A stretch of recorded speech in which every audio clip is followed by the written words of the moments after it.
Right guys, the day has come. Yeah, I've always had intentions of steaming this lovely machine, but I wanted to get it right.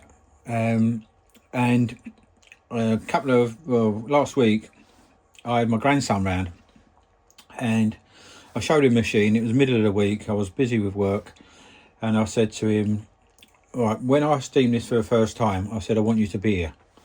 And I said, "You'll be here. Will you watch it?" Anyway, so I've held off of doing it, but he plays football. He's quite good at football, and he's just been busy. They had a presentation yesterday, so and I can't wait any longer. So yeah, I'm keen, I'm eager, and I want to get it done. So I'm going to link this. I'm going to add. I'm going to do this in two separate videos. First of all, I'm going to go through everything that came with it, because for once I actually read the manual. I'm terrible for getting something out of the box and not reading manuals, and I actually went through this manual, and it's quite good. And there were some things in the manual, amount of steam engines I've steamed, some things in that manual I didn't know, so it was worth reading. So the first thing was the water. So they're saying the water has got to be 95% distilled water, but 5% tap water. Now I didn't know that. I put distilled water in most of my really nice machines, and it says in the instructions that 100% distilled water corrodes different metals. So you need a little bit of tap water in there, but not too much, because the tap water has got a scour in it. So that was the first thing. Then I wanted to go through what came with the machine. I've fitted the chimney, and I've fitted the weight for the safety valve. Now it comes with I didn't know what these were, but they're trays. So I've connected a little brass container for the exhaust, but that would go under there, and this other tray is for this any steam or anything, any steam or water or anything leaking from any of the controls here. So that's what them two are for. Then I wondered what that was. I can see it's a hook, but what it was for I didn't know. So in the instructions, the burner obviously gets hot, and that's the hook for pulling it in, pushing it, pulling it out when you're finished. They're also saying that these two wicks are slightly angled in towards the mushrooms. I have to put 90 milliliters of not distilled water, sorry, methylated spirits or denatured spirit in there, no more than 90 milliliters.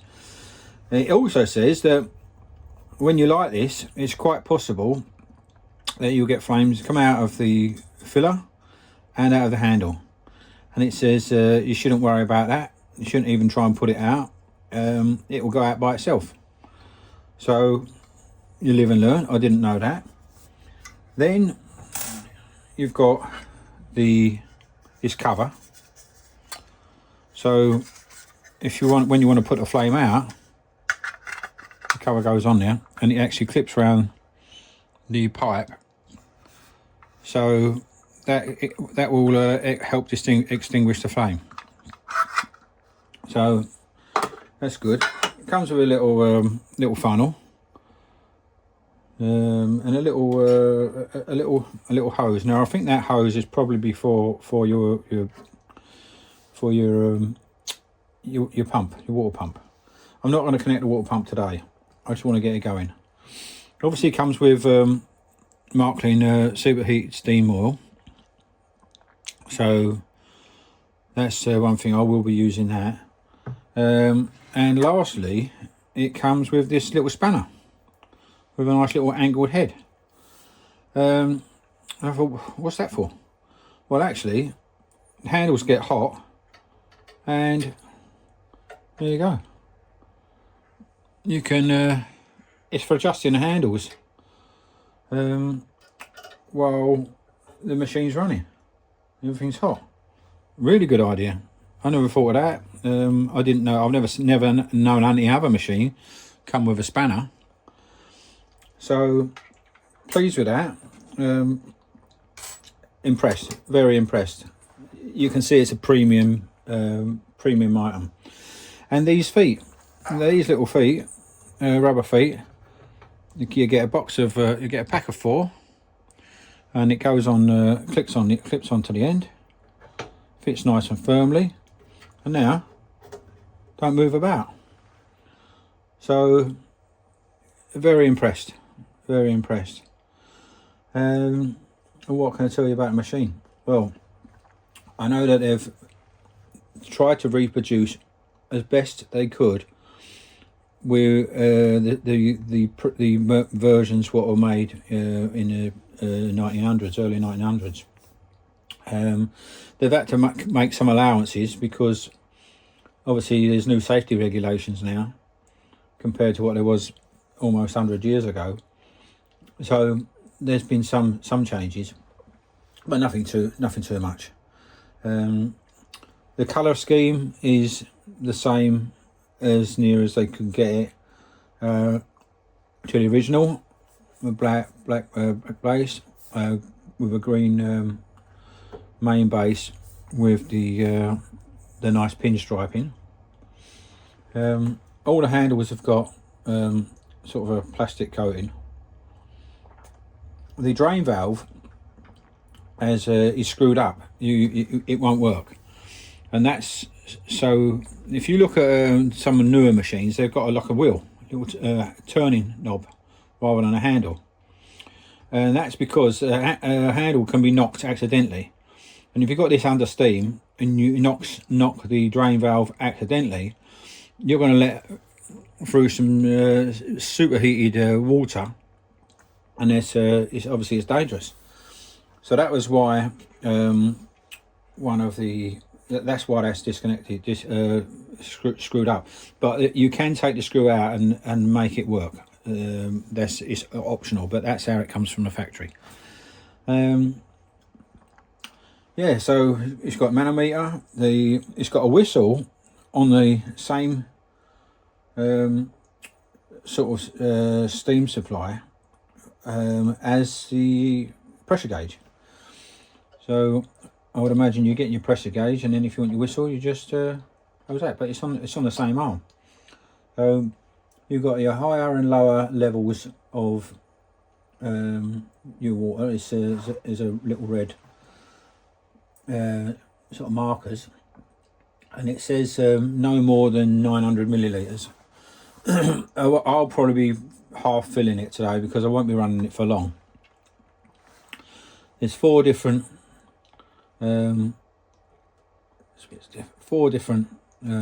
areas. Actually, I can do that now.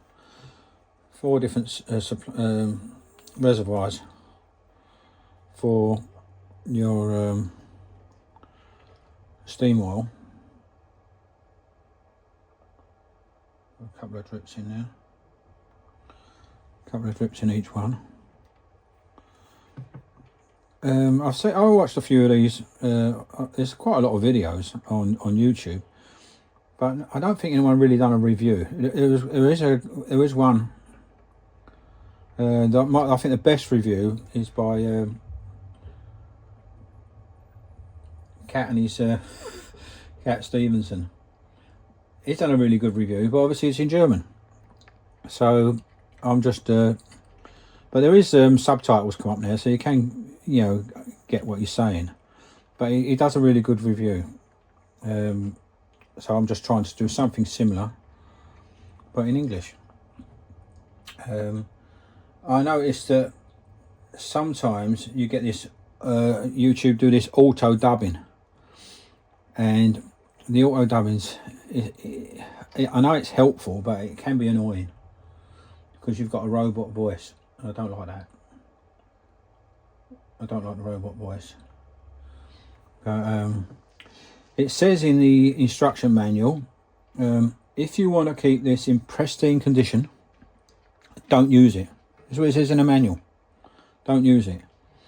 It says when you light it and put oil in it, it's going to get discoloured, and there's nothing you can do about it. Now, I've seen a couple of videos of these running, and the guys have kept them really clean. They don't look like they're discoloured to me.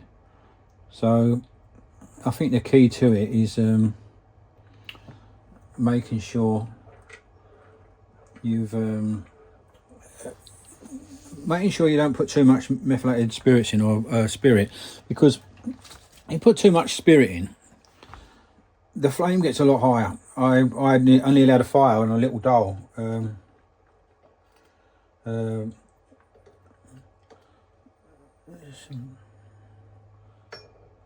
Top lid up. And don't overdo it really well. Just a couple of drips. You don't want it caked up.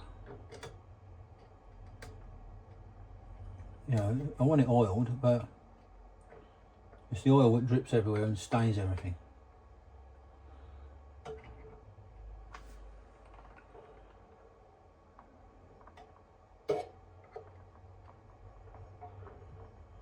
So I won't bore you to tears while it's warming up. I'll light it, get some pressure going, and we'll I'll come back when we've got some pressure. But it's definitely running today, guys. So I'm just going to leave that there, and then I'm going to top the water up, and I'll come back shortly.